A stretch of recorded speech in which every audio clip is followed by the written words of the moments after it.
नमस्ते, मेरा नाम है प्रतीक्षा और आप देख रहे हैं ऑर्डिनरी। चीन का सबसे बड़ा प्रदेश है शिनजियांग। उत्तर चीन में है और मुस्लिम बहुल इलाका है। यहाँ का कल्चर और भाषा बाकी के चीन से बिल्कुल अलग है। यहाँ के ज्यादातर मुसलमान उइगुर समुदाय के हैं। शायद आपने इनके बारे में सुना भी हो। चीन की सरकार कई सालों से उइगुर मुसलमानों का अत्याचार करती आ रही है। कहते हैं शिनजियांग में हुए आतंकवादी हमले और अलगाववादी आंदोलनों को रोकने के लिए ऐसा किया जा रहा है, मगर इसके लिए चीन की सरकार जो उपाय अपना रही है वो कतई न्याय संगत नहीं है, क्योंकि वो स्पेसिफिकली वहाँ की औरतों को टारगेट कर रही है। सरकार चाहती है कि शिनजियांग से इस्लाम और मुसलमानों का अस्तित्व ही मिटा दिया जाए ताकि वहाँ शांति बनी रहे। इसलिए उन्होंने कड़े नियम बना रखे हैं। नमाज पढ़ने, टोपी या बुर्का पहनने या इस्लामी नाम रखने पर सख्त प्रतिबंध है। बहुत सारे कथित कंसंट्रेशन कैंप्स भी हैं, उन्हीं कैंप्स की तरह जैसे हिटलर जर्मनी में यहूदियों के लिए बनवाता था। यहूदियों की तरह उइगुरों को भी शारीरिक और मानसिक तौर पर टॉर्चर किया जाता है।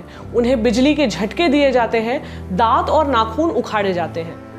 उन्हें मुसलमान से चीनी बनाने के लिए शराब और सुअर का मांस दिया जाता है और अपनी भाषा छोड़कर मैंडरिन बोलने को कहा जाता है, जो कि एक चाइनीज भाषा है। इन कैंप्स को स्कूल या एजुकेशन सेंटर कहा जाता है, मगर ये कैद खाने से कम नहीं है।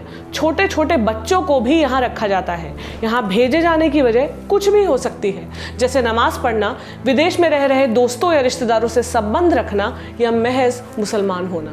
उइगुरों के अलावा शिनजियांग में कई पाकिस्तानी व्यापारी रहते हैं जो अपने काम के सिलसिले में यहाँ पे बसे हुए हैं। इनमें से कईयों ने उइगुर औरतों से शादी की हुई है। अब सरकार ने इन सभी औरतों और उनके बच्चों को कैंप्स में नजर बंद कर लिया है और उनके पतियों को वापस पाकिस्तान जाने का आदेश दे दिया है। रिसर्चर माया वैंग कहती हैं कि ऐसा इसलिए है ताकि सरकार उन सब पर नजर रख सके जो इस्लाम से प्रभावित हो सकती हैं। चौधरी जावेद अता नाम के एक व्यापारी ने न्यूज एजेंसी एपी यानी एसोसिएटेड प्रेस से बात की। साल भर पहले उन्होंने अपना वीजा रिन्यू करवाने के लिए पाकिस्तान जाना पड़ा था। 14 साल पहले उन्होंने अमीना से शादी की थी और उनके 5 और 7 साल के 2 बेटे भी हैं। उनके जाने से पहले अमीना ने उन्हें बताया था कि तुम चले जाओगे तो वो मुझे ले जाएंगे, मैं फिर कभी वापस नहीं आऊंगी। अमीना की बातें सच हुई। जब जावेद वापस आए तो उनकी बीवी उन्हें नहीं मिली। 8-9 महीनों से उन्होंने अमीना को देखा तक नहीं है। महीनों बाद जावेद के साले ने उन्हें बताया कि उनके बेटे बिल्कुल ठीक हैं, लेकिन अमीना का आज भी कोई अता पता नहीं है। अपने बेटों को उन्हें अमीना के मायके छोड़ना पड़ा ताकि सरकार उन्हें भी हिरासत में न ले ले। ऐसी ही कहानी है रहमान की। रहमान डॉक्टर हैं, अपनी उइगुर बीवी के साथ पाकिस्तान में रहते थे। पिछले साल उनकी बीवी उनके बच्चों को लेकर चीन में अपने मायके गई थी, फिर वो वापस नहीं आई। रहमान कहते हैं कि उनकी वाइफ को शिनजियांग की परिस्थिति के बारे में मालूम नहीं था, वरना वो वहाँ कभी जाती ही नहीं। चीनी सरकार की ये हरकतें क्रूर और अन्यायी होने के साथ साथ बहुत पुरुषवादी भी हैं। औरतों पर इसलिए नजर रखी जा रही है ताकि वो अपने पतियों से प्रभावित ना हो। कुछ हद तक ये भारत में फैलाए गए लव जिहाद वाले प्रोपेगेंडा से मिलता जुलता है, जिसमें हिंदू लड़कियों को समझाया जाता है कि मुस्लिम लड़के उन्हें ब्रेन वॉश करने पर तुले हैं। हालांकि इंडिया में कॉन्सेंट्रेशन कैंप्स जैसी भयावह चीजें नहीं होती हैं, जिसके लिए हमें शुक्र मनाना चाहिए।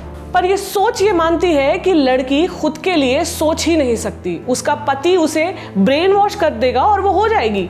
औरतों को किससे शादी करनी है, कौन सा धर्म अपनाना है, ये वो खुद तय कर सकती है।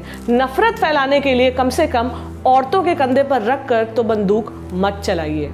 ये वीडियो आपको कैसा लगा हमें कमेंट सेक्शन में लिखकर जरूर बताएं। अगर ये वीडियो आप फेसबुक पर देख रहे हैं तो हमारे फेसबुक पेज ऑर्डिनरी को लाइक करें, और अगर यूट्यूब पर देख रहे हैं तो हमारे चैनल ऑर्डिनरी को सब्सक्राइब करें। साथ ही साथ बेल आइकन दबा दें, जिससे हमारे सारे वीडियोस आप तक पहुंचते रहें। शुक्रिया।